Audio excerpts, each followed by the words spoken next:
Ngayong March 3, 2024, ipinagdiriwang ng World Health Organization kasama ng Calamba Medical Center, Section of Otorhinolaryngology, Head and Neck Surgery ng Department of Surgery, ang World Hearing Day at ang tema ngayong taon ay Changing Mindsets.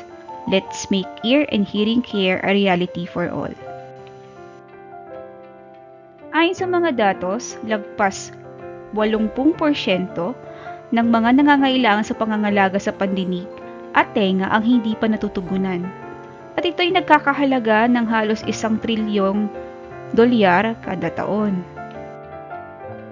Ang mga kadahilanan ng pagiging mabagal ng pagtugon sa problema sa pandinig at tenga ay ang mga sumusunod.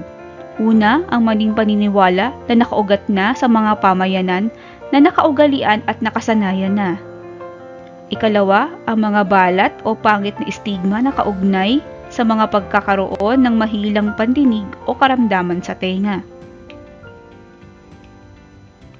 Naniniwala ang World Health Organization na ang pagwawasto ng mga maling paniniwala na ito ay makatutulong ng malaki upang mapaunlad at mapabuti ang mga hakbangin na may layong tugunan ang problema sa pandinig at tenga.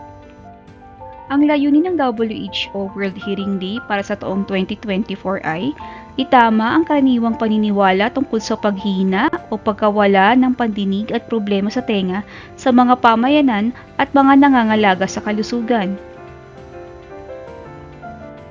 Ikalawa, magbigay ng tamang impormasyon na suportado ng mga siyentipikong pag-aaral upang maiba at maisaayos ang mga paniniwala ng pamayanan tungkol sa tenga at problema sa pandinig.